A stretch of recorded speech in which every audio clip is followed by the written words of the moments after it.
જય હિન્દ મિત્રો, જીપીએસસી પાઠશાલામાં તમારું સ્વાગત છે. આજે આપણે ગુજરાત પાક્ષિકના મહત્ત્વના કરંટના પ્રશ્નો લઈને આવીએ છીએ, જેની અંદર છેલ્લા 3 મહિનાના જે પણ પાક્ષિક છે તેની અંદરથી મહત્ત્વના ટૉપિક લીધેલા છે, જે તમને જીપીએસસી, પોલીસ, સીસી વગેરે બધી એક્ઝામની અંદર ખૂબ કામ લાગશે. તો ચાલો શરૂ કરીએ.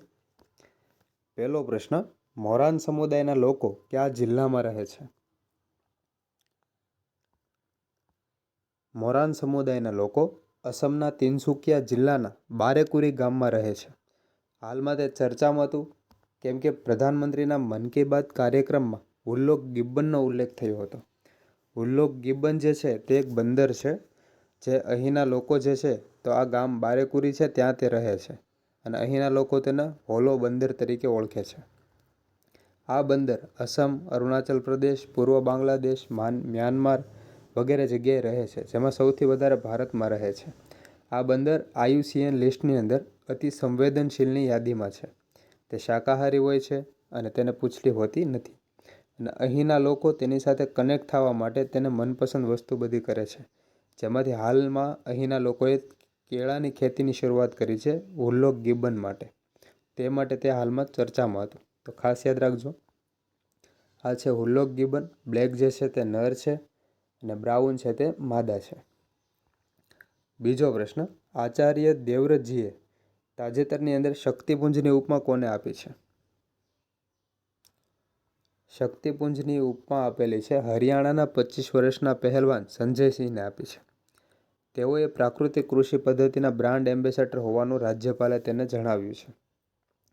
કેમ કે સંજયસિંહ જે છે તેણે પ્રાકૃતિક કૃષિ પદ્ધતિ પૂરા દેશની અંદર ના ફેલાય ત્યાં સુધી તેણે અન્ન નહીં ગ્રહણ કરવાની પ્રતિજ્ઞા લીધેલી છે. તેથી તેને તેના એમ્બેસેડર તરીકે ઓળખવામાં આવે છે, અને તેઓ દેશી ટાર્ઝન તરીકે પણ ઓળખાય છે, કેમ કે તે ગૌમૂત્ર પીવે છે, દૂધ પીવે છે, અને ગાયને સાણ ને એવી રીતે એમાંથી સ્નાન કરે છે ને એવું બધું જ કરે છે. ત્રીજો પ્રશ્ન, મોન્ટે કાર્લો ઓક્સિજન પાર્ક કયા જિલ્લામાં બનાવવામાં આવ્યો છે? મોન્ટે કાર્લો ઓક્સિજન પાર્ક તે અમદાવાદ જિલ્લાની અંદર બનાવવામાં આવેલો છે. ચોથો પ્રશ્ન, 78મા સ્વતંત્ર પર્વની ઉજવણી કયા જિલ્લામાં કરવામાં આવી હતી? 78મા સ્વતંત્ર પર્વની ઉજવણી કરવામાં આવેલી છે નડિયાદ ખાતે, ખેડા જિલ્લામાં. અને આ જે મંદિર દેખાય છે તે નડિયાદનું પ્રસિદ્ધ મંદિર સંતરામ મંદિર છે. મુખ્યમંત્રીએ તેની મુલાકાત લીધી હતી, તેથી તે ચર્ચામાં છે. પ્લસ મંદિર પણ મહત્ત્વનું છે. એટલે સંતરામ મંદિર ક્યાં આવેલું છે? તો ખેડા જિલ્લામાં. અને કેટલામો સ્વતંત્ર પર્વ ઉજવાયો 2024માં? તો 78મો. પાંચમો પ્રશ્ન, મેઘ મલ્હાર પર્વ 2024નું આયોજન કયા સ્થળે કરવામાં આવ્યું હતું?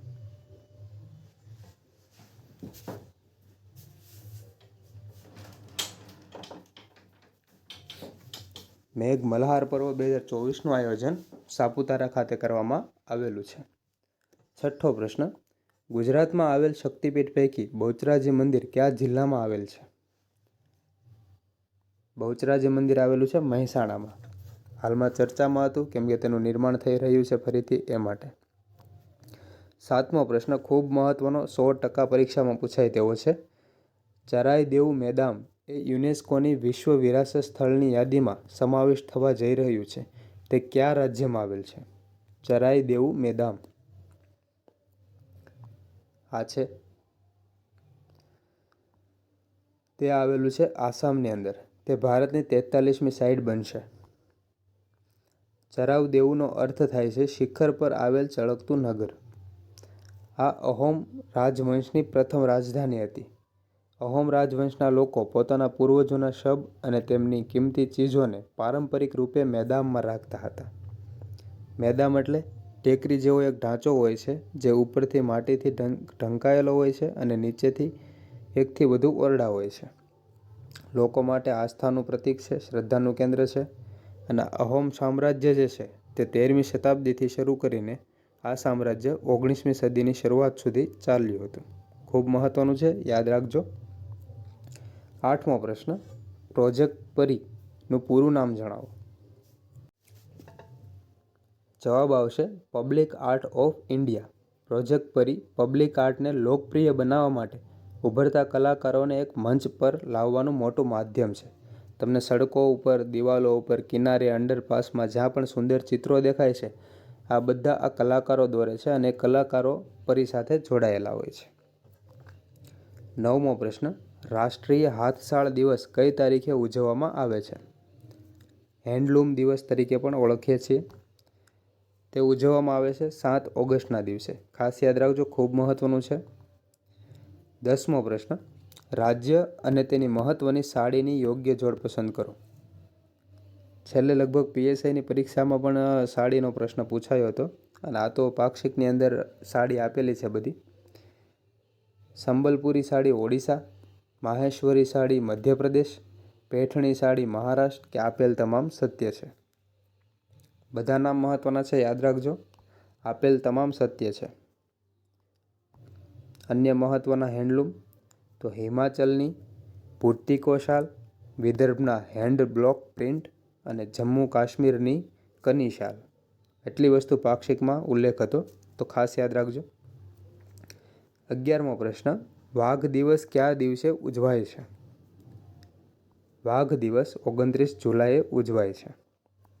12મો પ્રશ્ન, ડ્રગ્સ વિરુદ્ધ લડાઈમાં એક મોટું ડગલું ગણી શકીએ એવું કયું કેન્દ્ર ખોલવામાં આવ્યું છે? ડ્રગ્સ વિરુદ્ધ લડાઈમાં એક મોટું પગલું ગણી શકીએ એવું કેન્દ્ર છે માનસ, જેની હેલ્પલાઇન નંબર છે 1933. 13મો પ્રશ્ન, સમાચારમાં વારંવાર ચર્ચામાં રહેલ શબ્દ SEOC શું છે? SEOC, જેનું પૂરું નામ છે સ્ટેટ ઇમરજન્સી ઓપરેશન સેન્ટર, જે ગાંધીનગર ખાતે આવેલું છે. આપત્તિ વ્યવસ્થાપન અને સુચારુ સંકલન કેન્દ્ર એટલે કે SEOC બચાવ, રાહત અને સ્થળાંતરનું કાર્ય કરે છે. 14મો પ્રશ્ન, શ્રમિક બસેરા યોજના શું છે? ડિટેલમાં માહિતી થોડીક જોઈએ તો આ યોજના ગુજરાતમાં જે મકાન બનાવે છે કે અન્ય કોઈ બાંધકામ કરે છે કે કોઈ પણ શ્રમ કરવો પડે તેવું કોઈ પણ કામ કરે છે, તો આ લોકો બાંધકામ શ્રમયોગી કલ્યાણ બોર્ડની અંદર નોંધાયેલા હોય છે.